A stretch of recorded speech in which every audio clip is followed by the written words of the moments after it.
नमस्कार मित्रांनो, स्वागत आहे आपल्या किसान राजा यूट्यूब चॅनलच्या माध्यमातून. आज बघणार आहोत मोठी अपडेट. 7, 8, 9, 10 मे 2025 मान्सून पूर्व पावसाला येणार. पाऊस यायला सुरुवात झाली आहे. शेतकऱ्यांनो, यंदा मान्सून लवकरच येणार. गेल्या काही दिवसांमध्ये बघा, वातावरणामध्ये भरपूर प्रमाणात बदल झालेला आहे. काल काही ठिकाणी मोठ्या प्रमाणात पाऊस झालेला आहे. आत्ता झालेल्या माहितीनुसार की कोणत्या तालुक्यात, कोणत्या जिल्ह्यात पाऊस पडणार याची सविस्तर चर्चा करणार आहोत.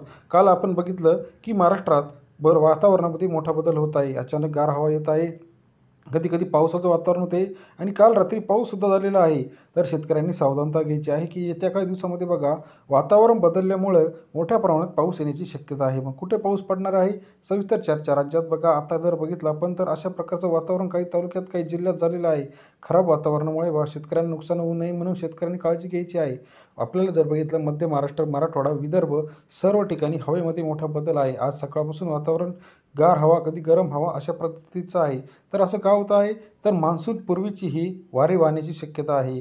पूर्व मान्सूनी पाऊस काही ठिकाणी पडायला सुरुवात झाली आहे. काल मोठ्या प्रमाणात गारपीट आणि पाऊससुद्धा झालेला आहे. बीड असेल, अमरावती असेल, नागपूर असेल, त्याचबरोबर हिंगोली असेल, या सर्व ठिकाणी मोठ्या प्रमाणात पाऊस झालेला आहे. तर आता हा पाऊस का होत आहे, तर 7 मेला सुद्धा मोठ्या प्रमाणात गारपिटासह पाऊस होणार आहे. तर हा पूर्व मान्सूनी किंवा त्याला प्री मान्सून आपण म्हणतो, हा पाऊस जिथे होतो तिथे मोठ्या प्रमाणात होत आहे. बीडमध्ये सुद्धा काल मोठ्या प्रमाणात पाऊस झालेला आहे. तर शेतकऱ्यांनी याविषयी योग्य ती खबरदारी घेणे आहे. जळगावमध्ये सुद्धा मोठ्या प्रमाणात काल पाऊस झालेला आहे.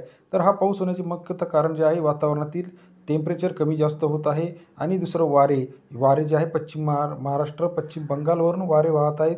तसेच अरबी समुद्रावरून सुद्धा वारे व्हायला सुरुवात झाली आहे. आपल्याला हा व्हिडिओ कसा वाटला? महाराष्ट्रात सर्व ठिकाणी पाऊस पडणार आहे. आपण योग्य ती काळजी घ्यायची. आपली पिके जर बाहेर असतील तर पिके व्यवस्थित ठेवायची आहे. जे रोप वगैरे टाकलेलं असेल तर त्याला सावधानता म्हणून महाराष्ट्रात किती तारखेपासून, तर आजपासूनच पाऊस पडायला सुरुवात होणार आहे. व्हिडिओ आवडल्यास लाईक, सबस्क्राईब, शेअर करा. धन्यवाद.